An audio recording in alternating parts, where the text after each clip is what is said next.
welcome back to my channel and welcome to this book tag that I'm doing today. Surprise, surprise. Basically, I was tagged to do the book reviewers tag by Leo from A Little Book Life, and I know he purposely tagged me in this because I'm a very intricate reviewer, which you will get to know after you hear to hear hear all the answers to the questions in the tag. And also, originally this book tag was created by Gemma from Read a Book Gem, and yeah, I mean, this is one of those book tags that's been thought through very clearly, and I love the questions in the book tag. So let's just jump right into it. And oh, by the way, if you hear thundering, lightning, I mean, you cannot hear lightning, but you will not be able to see it as well, I hope. But if you hear thundering, it's because it's 4 p.m. and it's raining like cats and dogs out here in Mumbai, and honestly, I mean, I don't know what's wrong with the weather. It's October and it's raining still. So yeah, let's just get into the book tag. Okay, so the first question is, where do you post your book reviews outside of BookTube? Example, Goodreads, social media, blogs, etc. So I think outside of Goodreads, I post my book reviews outside of BookTube, I do post my reviews on Goodreads. I don't make a lot of book review videos on YouTube, especially because I only make like bookish stuff. I don't know, like only if a book affects me so much, then only do I sit and make a book review. Like last time I made a book review for A Little Life, so things like that. And as for my social media, I recently started posting all my book reviews on Instagram, which is a very nice place, and it's a very nice place to get book recommendations as well. So that's where I post all my book reviews. What is your star rating system? So I have a very intricate star rating system, but this is the overview. This is my Goodreads image. Basically, it's like if it's 1 star, it's like whose idea was just to publish it. If it's 2 stars, then a useless book, like just like your life, and all these quirky stuff that you can see on your screen currently. So that's how I rate my books. But other than that, I also have like this decimal system with which I rate books in an intricate manner. For example, if a book is 5 stars because I loved it and there are no flaws, but there is a small flaw which I thought that could have improved just for me, not for like the other people reading the book, then I would have simply like cut 0.3 stars and I would have given the book 4.7 stars. So I do that as well. I'm like a very minute, intricate reviewer, and I make sure that I give the point decimal correctly, and I just go with my gut feeling and my feelings with respect to the book in order to do this. So yeah, that's that. The third one is, convince me to read a favorite book of yours in no more than 5 words. For this, I have selected Kim Ji Young, born 1982, by Cho Namju, and I think 5 words would be expose on institutionalized misogyny in the Asian society. Those are my 5 words. Read it. It's an amazing take on misogyny and institutionalized misogyny in the Asian society, and it's a must read irrespective of your gender, race, whatever you identify as. Honestly, an amazing book. The next one is, which book was the hardest to review and why?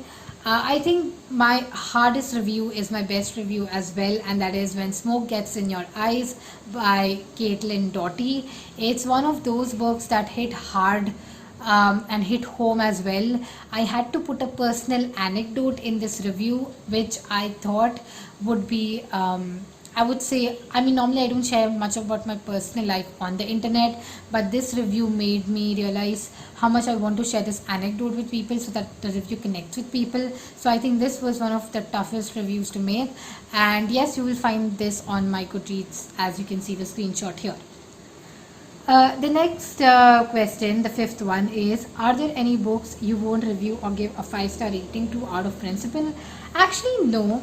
I mean, the point is, the 5-star rating is a system which I don't use for the world. I use it for myself to identify, with the fact that which books do I really like. Like, I know that I really love books that make me cry, and that's why I end up giving books that make me cry 5 stars anyway. So I mean, it's not a matter of principle for me, it's a matter of self-reflection, because like when I look at the book reviews that I've done, like, or the Goodreads reviews that I've written down on the site, maybe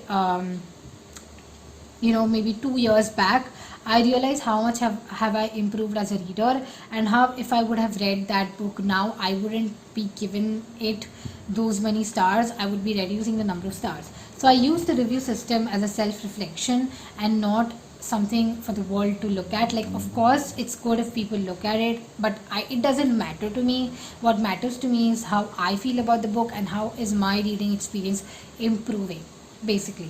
I hope that answers the question. The next question is, a book you really want to read but has terrible reviews, do you still go ahead and read it?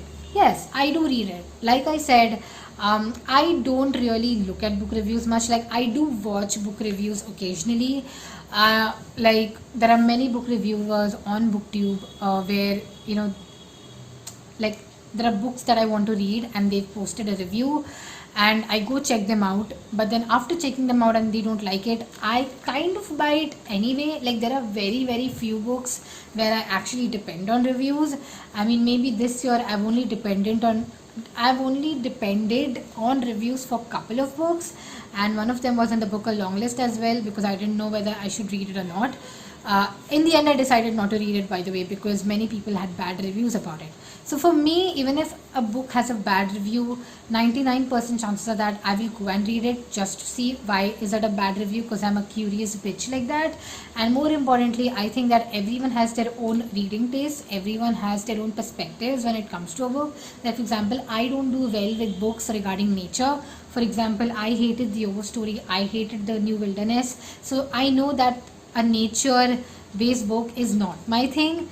But then when it comes to like other people who like nature books, like, I won't tell them not to read the Overstory or not to read the New Wilderness. I'll just be like, go ahead, read it. If you like nature, if you like books regarding trees and all that stuff, go ahead and read it. So that's how I like gauge my situation with respect to others, and I would read a book although it has bad reviews. So yeah, that's that. The next one is, where do you view book reviews outside of BookTube, and what is your preferred format? Example: video, print, short, long, etc. So basically, outside of BookTube, I do see Goodreads reviews. I also see reviews occasionally from various blogs. Like, I just Google the book name and I click on a link that tells me no spoilers, and I just read through the review just to see if it fit my taste. Again, this is for the books where I am actually doubtful whether I like it, so I just watch all the reviews. But other than that, I like short videos which, or short, like, I would say paragraphs or reviews. Like, I really prefer short reviews, even on Goodreads, even on BookTube. The reason I prefer that is because I don't want to know much details about the book before I get into it, and generally longer the review, longer is the information of the book in the video, if that makes sense. So I tend to like watch more reviews that are like about 10-12 minutes, because that's like long, sorry, that's short in BookTube context. Generally, I've seen reviews that are like long enough, they are like 16 or 20 minutes long. But that being said, I do end up watching these 16-20 minute reviews, honestly, because I'm just interested and I'm just a nosy person to see, oh, you know what type of books does this person like? So that curiosity does take me there. But especially for like just viewing a book review for me to read it, I would prefer something like a 10 to 12 minute video. That's enough for me. Okay, so I think you're getting a lot of my secrets through this book tag. Oh my god, like, I'm already feeling insecure now. But anyway, let's move forward. The eighth question is, at what point do you view reviews of a book you're reading, before, after, or during? Or do you seek out reviews similar to your own opposing views, basically? Okay, that's very interesting. I hope I got the question right, because I cannot read my handwriting. But anyway, so I kind of do look at reviews before and during the like while I'm reading the book and before I'm reading the book, that's when I actually look at reviews. And I only look at reviews afterwards, because I'm again a nosy person, just to see who all liked the book or hated the book like me, and who all are on the opposite side. And especially like with those on the opposite side, I think that's what this question means. um, yeah, do you seek out reviews similar to yours, or like do you seek out reviews that are like opposite to yours?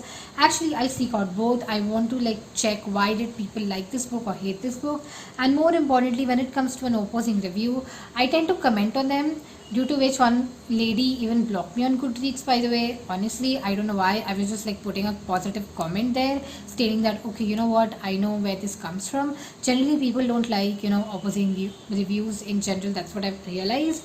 I mean, of course it's natural to not like opposing reviews, but at the same time it's okay to respect the other person's opinion, and that's where I always come from. So whenever there's an opposing review, I do check it out. I do check, like, see why didn't they like it, and if I think that I can contribute something to which maybe they can, maybe, I don't know, think about the book, or maybe they can, like, maybe they identifying their perspective, and kind of giving them my perspective as well. So there's like a middle ground, basically. Like, that's how I normally tend to work. Like, I know many people who DNF books like 50%, and I check those reviews and I'm like, you know what, you can do it, girl, go ahead, read the book. And that's what I comment on the Goodreads review. But many people don't like it, so sorry, one person didn't like it, so they deleted the comment and blocked me. Basically, that's what happened. I was like very confused. Like, why would people get so butthurt because of it? So yeah, just sharing an anecdote from my booktuber slash Goodreads life. Yay! Okay.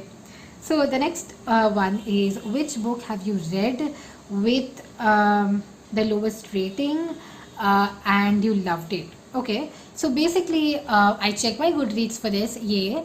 And I realized that the one with the lowest rating that I had actually rated a good 5 stars was Go Set a Watchman by Harper Lee. I know this is a controversial book. I know this is one of those books that people hate after reading To Kill a Mockingbird, but I really, really like this book a lot. It kind of showed the duality in human nature to me, and it told me how humans tend to change, how the people's principles also change with passing times. Basically, our opinions and our thoughts should be malleable. Of course, in the book, in Go Set a Watchman, the thoughts change into bad thoughts, or like something that's not good for the society. But I think I really like the duality portrayed, and considering the fact that Harper Lee wrote Go Set a Watchman before To Kill a Mockingbird, I understood where she had come from, and I kind of rated this book a good, I think, 5 stars. That's what my rating was back when I read this book. I think in 17. I think that's my understanding. So yeah, that's that. The next and the last question is, which book have you read with the highest rating, but you hated it? Actually, I checked out Goodreads again for this one, and for this one, it was Conspiracy in Death by J.D. Robb. This actually has a good 4+ rating on Goodreads, but I didn't like it, and I ended up giving it 2 or 3 stars.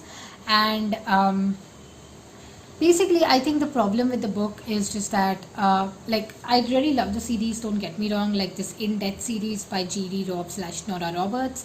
It's like a very, very good crime thriller series, but I think the problem is just this, that all the books tend to be very repetitive, and not all the books like live up to like the predecessor, if that makes sense. So basically, Conspiracy in Death is, I think, the third book. I think it like runs to, I think it's the third book, I'm not sure. But yeah, I've read better in-depth books than that, so I didn't find anything very appealing, and it was like a very predictable plot, because I had already read the in-depth series, like couple of books from the in-depth series beforehand. So yeah, that's that. So yes, that's the end of this book tag. Honestly, I'm just so tired. I've been talking for 14 minutes non-stop, and yeah, I really enjoy this tag, because normally when I do tags, I do things very impromptu, but these questions made me think and made me look at my Goodreads as well, to check, like, all the stats out there. So yeah, that's that. And yeah, thank you so much for watching. I'll see you in my next video. Bye.